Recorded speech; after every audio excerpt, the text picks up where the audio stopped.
सारी मूलभूत समस्याएं हैं बेगूसराय में। जैसे पार्किंग की समस्या आप कह लें, जैसे बच्चों को खेलने के लिए पार्क की समस्या कह लें, स्टेडियम की बात आप कर लें, या और भी तरह की चीज़ें जो हैं जो नॉर्मल एक अच्छे शहर में होना चाहिए। क्योंकि अपने शहर में सर क्या नहीं है, और भी बहुत सारी मूलभूत समस्याएं हैं बेगूसराय में। जैसे पार्किंग की समस्या आप कह लें, जैसे बच्चों को खेलने के लिए पार्क की समस्या कह लें, स्टेडियम की बात आप कर लें, या और भी तरह की चीज़ें जो हैं जो नॉर्मल एक अच्छे शहर में होना चाहिए। क्योंकि अपने शहर में सर क्या नहीं है, अपने शहर में रिफाइनरी है, अपने शहर में औद्योगिक शहर है सर हमारा, पूरे बिहार में लोग जानते हैं। और बहुत पुरानी पृष्ठभूमि है, बहुत बड़े बड़े और कामयाब लोग यहाँ से हैं। और जब शहर का कंपैरिजन हम किसी दूसरे नगर निगम से करते हैं तो बहुत जगह सर खालीपन दिखता है। ये सारी चीज़ें कब तक भरेंगी? देखिए, चूँकि आपको ये भी जानकारी होनी चाहिए कि ये नगर निगम जितना भी अभी तक नगर निगम था बिहार में, ये बाद में आया। हाँ, बाद में 2011 से। हालांकि अभी भी 5 नगर निगम का फॉर्मेशन हुआ है, जिसके लिए इलेक्शन भी अब होगा सबका, तो आया है, तो समय तो लगेगा। और एक चीज़ और मैं बताऊं कि बिहार में ही कहीं टाउन प्लानिंग की बात नहीं हो पाई, लेकिन अभी लोग कर रहे हैं। तो जब बिहार में नहीं हुआ, पटना में भी नहीं हुआ, तो बेगूसराय में कहाँ से होगा? और जब तक टाउन प्लानिंग नहीं होगा तब तक इसका सीरत और सूरत सुधरेगा नहीं। लेकिन मैं उम्मीद करता हूँ कि जल्दी ही टाउन प्लानिंग का जो प्रपोजल है तो वो भी हो जाएगा। बिहार सरकार उस पर काम कर रही है। अब रही बात आप पार्क के लिए, तो आपको पार्क के लिए, स्टेडियम के लिए, कम्युनिटी हॉल के लिए, वन बाय वन हम आप बात कर रहे हैं कि पार्क के लिए। पहली बात तो बेगूसराय बहुत पुराना शहर है। ये सराय हुआ करता था 200-300 साल पहले। तो अगल बगल इसका डेवलपमेंट ज़्यादा हुआ नहीं। जो भी हुआ कि सराय के थोड़ा सा कोई जगह नहीं था, कोई जगह नहीं था। तो लेकिन हमने प्रयास किया कि एक पार्क अगर हो जाता है बेगूसराय के लिए तो बहुत अच्छा होगा। उसके लिए हमने ज़मीन चिन्हित किया, नौलखा मंदिर का ज़मीन इसी के कैंपस में 6 बीघा, और लोकल मैनेजमेंट से क्लियरेंस भी हम लिया। और जब हम पटना से जब गए क्लियरेंस लेने, ये सब जितना भी है ये सब न्यास बोर्ड के अंदर आता है, तो वो लोग उस समय नहीं दिए। कोई श्रीवास्तव थे रिटायर्ड जज, उन्होंने नहीं दिया। दोबारा भी किया, नहीं दिया। तो प्रयास करने के बाद, जबकि उसके लिए हमने पैसा का भी प्रबंध किया था 7 करोड़ का, इसमें ये ड्राइंग भी बना लिया था, सब कुछ बना लिया था। लेकिन जब ज़मीन का एनओसी नहीं मिला तो नहीं हुआ। फिर सौभाग्य से गिरिराज जी हमारे एमपी बने, मैंने उनसे बात किया तो वो कहे कि ठीक है, आप चिट्ठी भेजिए और मैं प्रयास करूँगा। मैं चिट्ठी दिए हुए हूँ। तब तक मेरा टर्म भी ख़त्म हो गया। अभी जैसे ही आता है तो मेरा पहला काम होगा कि हम वो क्लियरेंस ले लें न्यास बोर्ड से, और वहाँ अच्छा एक पार्क बनावें, और जिससे कि लोग वहाँ जाएं, स्वास्थ्य वर्धन भी करें, मनोरंजन भी हो, एक बेगूसराय का एक यूनिक चीज़ हो, देखने दिखाने लायक हो कि आप जाइए, घूमिए, कोई दिक्कत नहीं। रही स्टेडियम की बात, तो जगह का तो यहाँ कमी है। और आपको ये भी पता होना चाहिए कि ये जगह बॉम्बे से भी ज़्यादा कीमती हो गया। बिल्कुल। अगर बिहार सरकार खरीदना चाहती है तो मुसीबत है कि जो रेट यहाँ इतना हो गया है, और जब सरकार लेगी तो उसका 4 गुना और देना पड़ेगा। तो ऐसे हालत में सरकार भी हिम्मत नहीं कर पा रही है। नगर निगम तो एक छोटा इकाई है, कहाँ से करेगा।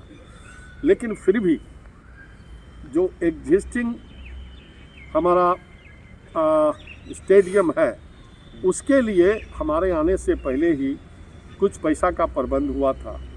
1,83,00,000 कुछ, हाँ बिल्कुल। हुआ था वो नगर निगम का नहीं था, नगर निगम का नहीं था उसमें। लेकिन जब मैं आया तो मैं उसको जब खोज ढूंढ किया तो पता लगा कि एक बार टेंडर हुआ था, एकल टेंडर होने के चलते वो फिर टेंडर नहीं हो सका, उसके बाद पड़ा रहा। उसके बाद जब हम इंक्वायरी किया कि भाई नहीं वो होना चाहिए, तो वो पता लगा कि वो फंड चूँकि डिले हो चुका था, वो फंड इनके यहाँ ट्रांसफ़र हो गया, कलेक्टर साहब के नाम पर ट्रांसफ़र हो गया। हमने कितना बार बात चलाया कि भाई कलेक्टर साहब के नाम पर है, तो वो देखिए अगर वो हो सकता है तो जो एग्जिस्टिंग हमारा स्टेडियम है हम उसका कुछ सौंदर्यीकरण कर सकें। हम जब मेयर नहीं भी थे उस समय भी हमने स्टेडियम के लिए बॉम्बे और पूना से डिज़ाइनर को मंगा के, उस समय राहुल जी थे कलेक्टर, उस समय बुला के हमने ड्राइंग भी बनाया था, राहुल जी को भी दिया था। लेकिन उसके बाद चूँकि हम पद पर तो थे नहीं, वो रुक गया। तो अभी तक वो पैसा निश्चित तौर पर कलेक्टर साहब के अकाउंट में होगा और अभी आने से फिर उसको हम कोशिश करेंगे। एक और मेरा प्रयास है कि पार्किंग का भी समस्या है जी। फिर समस्या वही आ जाता है कि जगह नहीं है।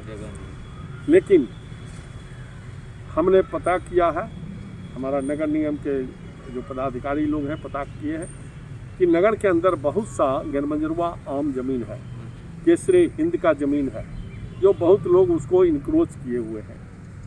और इस बार आने से हम कोशिश करेंगे कि जहाँ जहाँ ये गैरमंजरवा आम ज़मीन है और उसको हम खाली करवा के और उसमें पार्किंग का प्रबंध करेंगे और वेंडर जोन भी बनाएंगे। एक तो बागी और बाघा जगह है, वार्ड नंबर 29, 25, 24, इस बीच में करीब 17-18 बीघा का गैरमंजरवा ज़मीन है। लोग इंक्रोचमेंट किए हुए हैं। 18 बीघा है? 17-18 बीघा। लेकिन उसमें से कुछ पोर्शन अभी भी खाली है जो पानी है उसमें। तो जैसे ही आएंगे हम कोशिश करेंगे कि उसको डेवलप करके वहाँ धीरे धीरे इंक्रोचमेंट हटा के एक वेंडर जोन हो सकता है।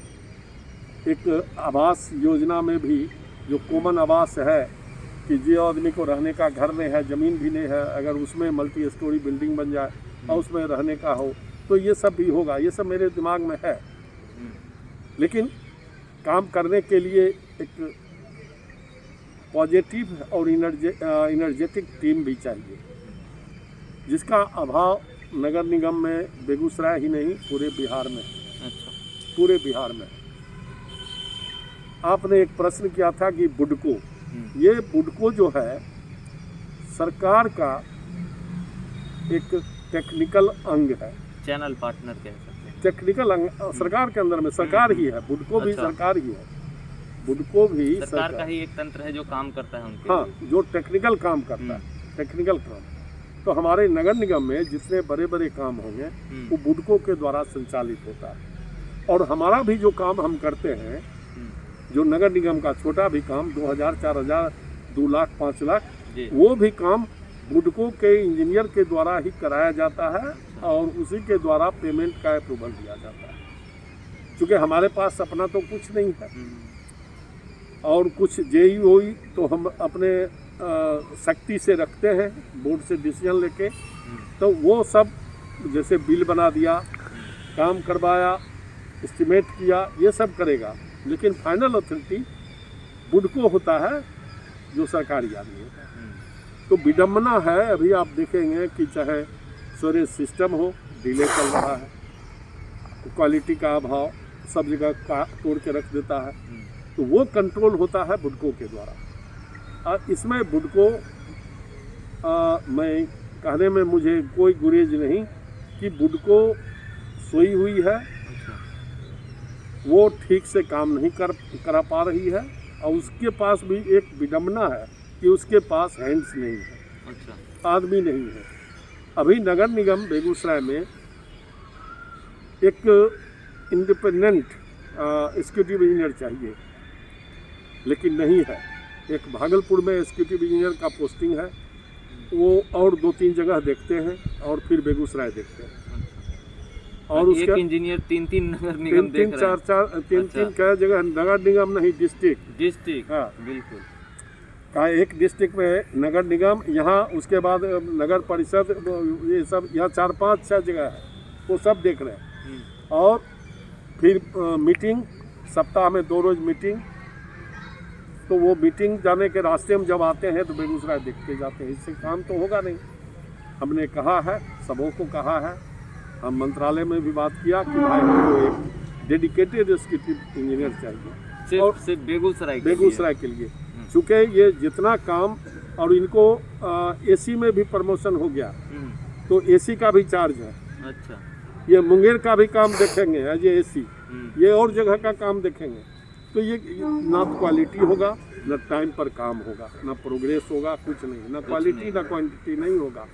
और हमने कितना बार बताया, कहा, चूँकि हमारा 50 साल से कंस्ट्रक्शन से संबंध रहा, तो मैं कंस्ट्रक्शन के बारे में बेहतर थोड़ा बहुत बेहतर तो जरूर समझता हूँ। बिल्कुल सर। और उस आधार पर हमने कहा भी, एमडी आए थे एक बार, उनको भी कहा, समझाया, तू कहे कि हाँ ठीक है, फिर एमडी का ट्रांसफ़र हो गया वहाँ से।